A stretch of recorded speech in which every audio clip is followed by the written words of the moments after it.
Welcome to Daily News Brief, your fast track to today's top stories. Like and subscribe to stay informed. Here are the top highlights making headlines in the news today. North Korea wipes traces of Kim Jong Un after Beijing meeting with Putin. Two men robbed at gunpoint in driveway of home in affluent LA neighborhood. Northwestern professor reported missing in Evanston has been found. Kawhi Leonard reportedly paid $28 million for no-show job with Clippers as way to get around salary cap, NBA investigating. The Trump administration doesn't want your kids to learn this subject in school. But skipping it will cost more than you think. Epstein survivor drops damning detail on friendship with Trump. Putin tells Ukraine, end war via talks or I will end it by force. Here's the average retirement nest egg Americans have stashed away by age 65, how do you stack up? Nude woman surrenders to police after pursuit, standoff in Los Angeles. Ex-Kentucky sheriff charged in judge's killing battled jail staff days after shooting, court records. Ted Cruz's fat joke about Illinois governor just leads to more humiliation. Woman's severe knee pain reveals golden threads in her joints. Canada's WestJet places long-term order for 67 Boeing planes. Texas 11-year-old shot and killed after ding-dong ditch prank. A common nasal spray may block COVID infection, trial results indicate. What happens to Social Security payments during a government shutdown? Stay tuned as we break down the stories behind these headlines. North Korean staff meticulously cleaned items touched by Kim Jong Un after his meeting with Vladimir Putin in Beijing. Analysts suggest this is part of a security protocol to prevent foreign espionage. Footage shows staff cleaning the room, including the chair, armrests, and coffee table. Even Kim Jong Un's drinking glass was removed. Kim Jong Un also reportedly brought his own toilet on his train to Beijing. This practice, dating back to his father's era, aims to prevent analysis of his health. The toilet and waste are collected to avoid providing medical clues to foreign intelligence. Similar precautions have been observed in past meetings with Donald Trump and Moon Jae-in. Two men detailing a car in a Woodland Hills driveway were robbed at gunpoint. The incident occurred in broad daylight on Labor Day. Surveillance footage shows a light gray Honda Accord passing the driveway twice. Three suspects then charged up the driveway, two armed with handguns. The victims immediately raised their hands. The thieves stole a watch and a pocket knife before fleeing in the Honda Accord. The homeowner, who hired the victims weekly, said he was traumatized. Police confirmed they responded, but the suspects had already fled. The National Basketball Association is investigating Los Angeles Clippers owner Steve Ballmer. He is accused of paying Kawhi Leonard $28 million through a company he funded. This payment was allegedly for a no-show job as a way to avoid salary cap rules. The company Aspiration had a legal agreement with Leonard's company KL2 Aspire Limited Liability Corporation. Journalist Pablo Torre reports Leonard could decline any work requested by Aspiration. Another clause stated Leonard would only be paid if he remained with the Clippers. The Clippers deny any wrongdoing and welcome the investigation. This situation echoes a 2019 investigation into Leonard's advisor Dennis Robertson for potentially seeking improper benefits. Sonoma State University eliminated its Women's and Gender Studies department, despite student protests and restored funding. This reflects a national trend of attacks on queer and trans studies, particularly in Florida, Utah, and Indiana. The loss of these programs deprives students, especially LGBTQ students, of safe spaces and vital knowledge. It also limits access to education about gender, power, and intersectional feminism. LGBTQ inclusive curricula in K-12 education are also under attack. California, a pioneer in this area, faces a growing backlash against inclusive education laws. The rise of anti-LGBTQ curriculum laws is spreading rapidly across the country. Queer and trans students are advised to take relevant courses, organize, connect with alumni, and build community. Jeffrey Epstein victims demanded transparency from the Trump administration regarding the deceased sex offender. At a press conference, they called for the release of all documents related to Epstein and former President Donald Trump. Survivor Chante Davies spoke about Epstein boasting of his close friendship with Donald Trump. She stated Epstein used this connection to intimidate victims and evade consequences. Davies claimed Epstein displayed a framed photograph of himself with Donald Trump. She emphasized this was Epstein's most frequent and significant boast. As victims continue to pressure Congress for the release of Epstein files, Donald Trump dismissed the situation. He labeled the entire affair a Democratic hoax. President Putin stated there is a chance to end the war in Ukraine through negotiations. He expressed a preference for a diplomatic solution but is prepared to use force if necessary. Putin mentioned perceiving a light at the end of the tunnel due to the United States' efforts to find a resolution. He said an agreement is possible if common sense prevails. However, Putin maintained his demands, including Ukraine abandoning NATO aspirations. He also reiterated the need for Ukraine to address alleged discrimination against Russian speakers. Putin expressed willingness to meet with President Zelensky in Moscow if the meeting is well prepared. Ukraine rejected the proposed venue for such a meeting. Many Americans worry about outliving their retirement savings.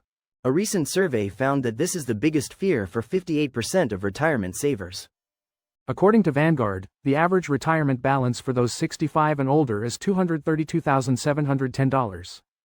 Working with a financial advisor is the best way to determine if you have saved enough. You can also compare your savings to national averages for your age group. However, remember that these figures are just a general snapshot. Vanguard published average retirement savings by age group in 2022. For those aged 25 to 34, the average is $30,017.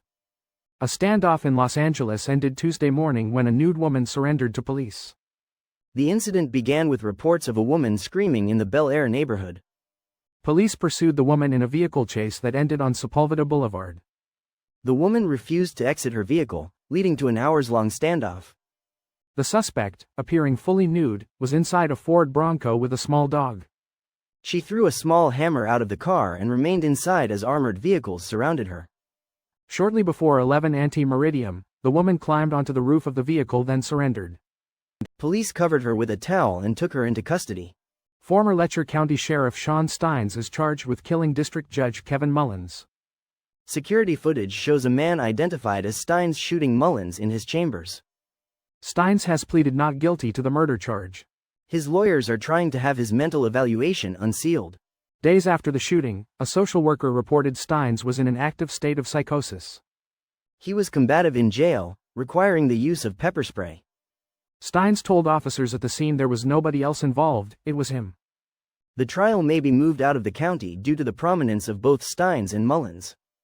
Senator Ted Cruz made a joke about Governor J. Robert Pritzker and his weight. Cruz criticized Pritzker for objecting to Donald Trump and made a remark about Pritzker and a Domino's pizza line. Pritzker responded by referencing Cruz's trip to Cancun during the Texas power outages. Social media users quickly reacted to the exchange between the two politicians. A 65-year-old South Korean woman sought acupuncture for osteoarthritis knee pain. She had previously tried painkillers and steroid injections with limited success. X-rays revealed hundreds of gold threads around her knee joint from the acupuncture treatments. These threads are purposefully left in the tissue for continued stimulation. While gold thread acupuncture is common in Asia for arthritis, its efficacy is unproven. It can even delay proper treatment, potentially worsening the condition.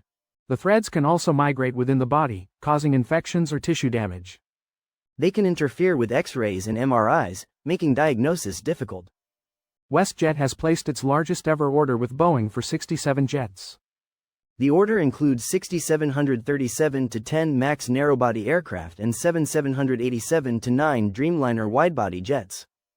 This purchase is part of WestJet's strategy to double its capacity by the mid-2030s.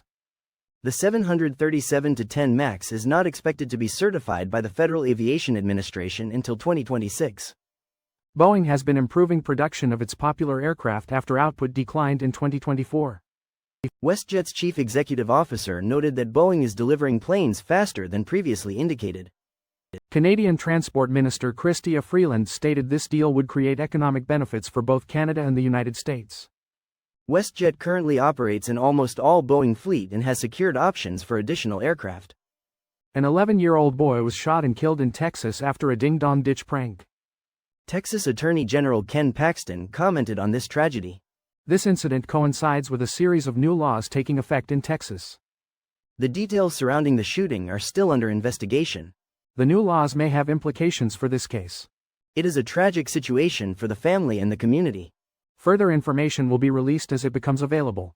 We will continue to follow this developing story. A nasal spray, azolastine, commonly used for allergies, may help prevent COVID infections, according to a new study. German researchers found that the incidence of COVID infections was significantly lower in the group using azolastine compared to the placebo group. The study involved 450 adults who used either the nasal spray or a placebo 3 times a day. Researchers believe azolastine may bind to the virus in the nasal mucosa or interact with the ACE2 receptor, preventing the virus from entering cells. While promising, larger studies are needed before recommending it as a preventative measure for the general public. The study participants were young and healthy, so further research is needed for vulnerable groups. Experts also emphasized that azolastine should not replace vaccinations. Although the nasal spray shows potential, more research is needed to determine its efficacy for wider use. Social Security and Medicare payments will continue during a government shutdown. These programs are funded by mandatory spending, not discretionary spending affected by shutdowns. Funding comes from dedicated payroll taxes held in separate trust funds. Therefore, benefits are not disrupted by congressional budget disagreements. Most Social Security services, like applying for benefits or scheduling appointments, will remain available. However, some services, such as benefit verification and record correction, may be unavailable. Medicare recipients can still access healthcare services and enroll in Medicare. Longer wait times for customer service and reimbursements are possible during a shutdown. Thank you for listening. Stay informed, stay aware, and join us again for more updates that matter. Until next time.